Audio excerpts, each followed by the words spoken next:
Welcome back to Easy Speak Lab, everyone. I'm Sophie, and we are so excited to help you improve your speaking today. That's right. Today's episode is special. We are looking at survival English for your daily life.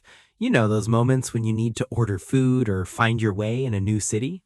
Like the time you got lost in London and tried to ask for a pharmacy? Exactly. It's all about staying calm and using simple, clear phrases. Today, we will learn how to handle these situations like a pro. Let's see how our friend Leo handles his morning. He just moved to a new neighborhood and he needs some help.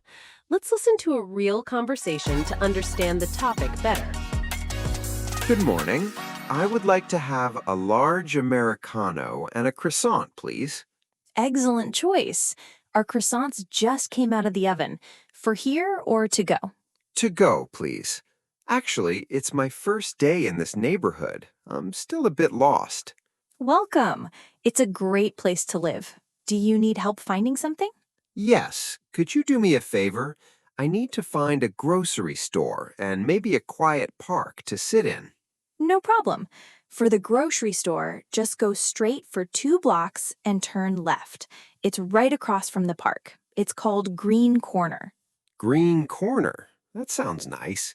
Is the park big? It's perfect. It has a small pond and very old oak trees. It's very peaceful in the morning. Exactly what I need. Thank you so much for the coffee and the advice. You're very welcome, Oliver. See you tomorrow. Definitely. Have a wonderful day. Definitely. Nothing beats a fresh morning coffee. Sophie, Oliver did a great job in there. He really did. He was polite and used some very useful phrases. Did you hear how he ordered? I would like to have. Yes, that is much better than just saying, I want. It's the perfect way to be polite in a cafe or restaurant. And he used another important one. Could you do me a favor? This is a magic phrase, isn't it, Ryan? Absolutely. When you are new in a city, you need favors. You need directions, you need advice. Instead of just asking a question, saying, could you do me a favor, makes the other person want to help you more. Exactly. And the barista answered with, no problem, or sure. These are friendly ways to say yes. But Sophie, I'm worried about Oliver. He's still a bit nervous. He's looking for a grocery store, but the barista also mentioned a peaceful park. Well, fresh air is always good for learning English. Let's see if Oliver can find that park and maybe, just maybe, start a conversation with someone new. Let's go. I hope he doesn't spill his coffee on the way. Excuse me, I don't mean to interrupt your reading, but is this seat taken? Oh, hello. No, it's not taken. Please, feel free to sit down. Thank you. It's such a beautiful morning. I just had to sit outside for a moment. By the way, I noticed your book. Is that the Midnight Library? Yes, it is. Have you read it? Not yet, but I've been meaning to for a long time. I just moved here, so my books are still in boxes. I'm Oliver. I live just across the street. Welcome to the neighborhood, Oliver. I'm Chloe. I've lived here for a while. Moving can be very stressful, can't it? Tell me about it. Everything is new. I'm a graphic designer, so I work from home. Sometimes I forget to go outside and talk to real people. I understand. I'm an architect, so I spend a lot of time looking at drawings too. But this park is the best place to recharge. I can see why. It's very peaceful. Is there anything else interesting to do around here? Well, if you like fresh food, you should definitely visit the community market this Saturday. It's just 2 blocks away. That sounds perfect. I think I'm going to like it here. Thanks for the tip, Chloe. Oh, well. Sophie, did you see that? Oliver is a natural. He just met Chloe and they are already talking about books and jobs. I'm so proud of him, Ryan. He used a classic opener. Did you catch it? Is this seat taken? Oh, I love that one. It's much more natural than saying, can I sit here? It shows you are respecting the other person's space. Exactly. And notice how Chloe answered. She said, feel free to sit down. This is a phrase our listeners should write down. Feel free to means you have total permission. So, feel free to give me your lunch, Sophie? Laughing. Not today, Ryan. But listeners, look at another high-level phrase Oliver used. I've been meaning to. That's a big one. He said, I've been meaning to read that book. It means you have planned to do something for a long time, but you haven't done it yet. It's perfect for talking about hobbies or goals. Right. And when they talked about work, Oliver used a very modern expression. I work from home. Nowadays, many people do this, so it's a great vocabulary word for your daily English. And Chloe is an architect. She mentioned a community market. That sounds like a great place to visit next. I agree. Exploring a local market is the best way to practice buying and selling phrases. I can already smell the fresh bread and honey.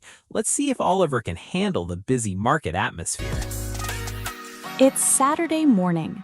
The sun is bright and the air smells like cinnamon and fresh bread. Oliver is here to explore the famous community market Chloe mentioned. Good morning. These apples look amazing. How much are they?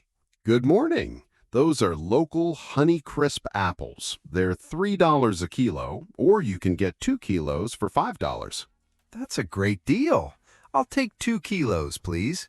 Also, do you have any fresh honey? My wife makes the honey. It was harvested just yesterday. It's as fresh as it gets. Perfect. I'll take a small jar of that, too. Oliver, you actually came. I told you the Saturday market was the best. Hi, Chloe. Yes, you were right. I'm already buying too much food. Look at these apples. Oh, those are the best in the city. And I see you found the honey. Try it with some of that sourdough bread from the stall over there. You won't regret it. Thanks for the tip. So, is this your Saturday routine? Flowers and bread? Exactly. It's my way of relaxing after a long week of drawing buildings. What about you? How is the graphic design work going in your new home? It's going well, but it gets a bit lonely. That's why I'm so happy I ran into you. It's nice to see a familiar face. I feel the same way. Moving to a new place is hard. Hey, since you have all this fresh food, do you know how to cook, or are you a frozen pizza person? I try to cook, but I'm still learning. Maybe you can recommend a good recipe for these apples. My grandmother has a secret apple crumble recipe. Tell you what, let's walk to the coffee stand at the end of the market and I'll write it down for you. That's an offer I can't refuse. Lead the way. Not today. I can almost taste those apples, Sophie. Oliver is becoming a real local. He really is. And he learned some very practical shopping English. Did you hear how he asked for the price? How much are they? Simple and effective. And the vendor gave him a deal, 2 kilos for $5. That's a very common thing at street markets. Right. And when Chloe appeared, they used more small talk. Oliver said, I'm so happy I ran into you. That's a great phrasal verb.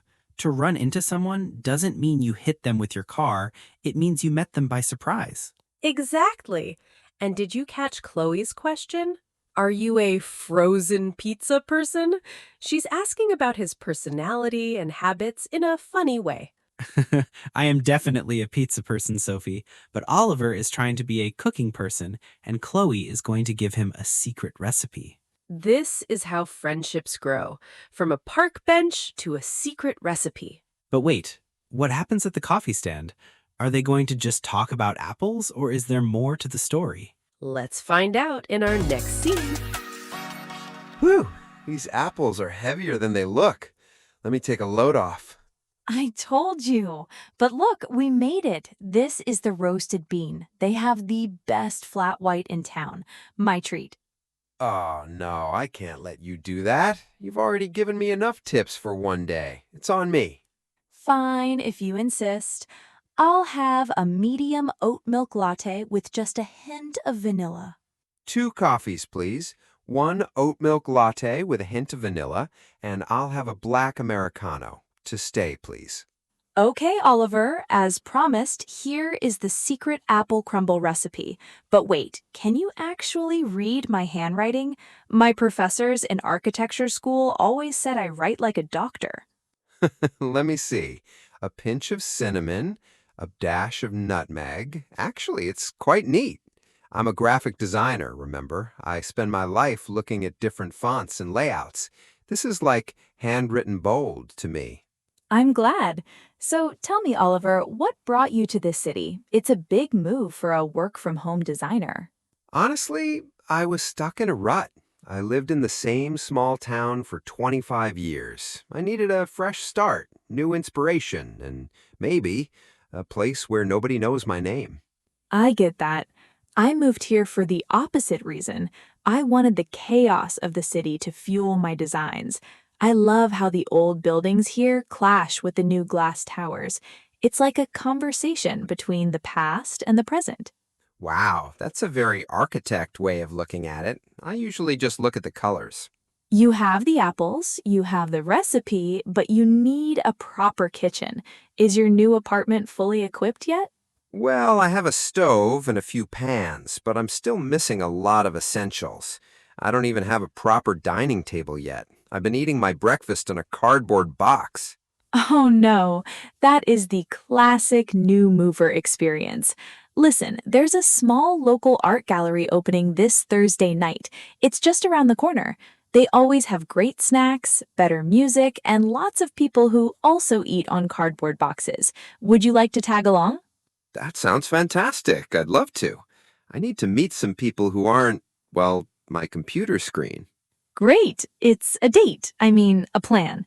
Here, let me give you my number so I can send you the address. I noticed, Ryan. Sophie, did you hear that? Tag along. My favorite phrase. I always tag along when you go to the expensive cake shop. I noticed, Ryan. But let's look at the language here. Oliver said he was stuck in a rut. This is so important for our intermediate learners. It's about feeling bored with your life. And Chloe used my treat, and Oliver answered with, it's on me. Remember, listeners, if you want to be a gentleman or a great friend, use these when paying the bill. Also, notice the kitchen vocabulary: equipped, essentials, pinch, dash. If you want to follow a recipe in English, you must know these words. But the biggest thing? Chloe invited him to a gallery opening. Oliver is finally getting his social life started. But will he find something to wear that isn't a cream-colored sweater? And how will he handle a room full of artists? I can't wait to find out. This is getting better than a Netflix show. Oliver, you made it. And wow, look at you. You look like you belong on one of these walls. You cleaned up nice. Thanks, Chloe. I figured a gallery opening was a good reason to retire the old sweater for a night. This place is incredible. The atmosphere is electric. It is. This artist is known for minimalist abstract. What do you think of this big blue piece? Honestly, it's a bit overwhelming at first, but the more I look at it, the more I see a stormy ocean, or maybe just a lot of blue paint. That's the beauty of it. It's open to interpretation. In architecture, we say less is more. This painting is definitely less, but it feels like more. I've been thinking about what you said at the coffee stand about being stuck in a rut. Being here tonight, talking to people, it's exactly what I needed to break the cycle. I'm so glad, Oliver. Moving to a new city is a challenge, but it's about finding your tribe.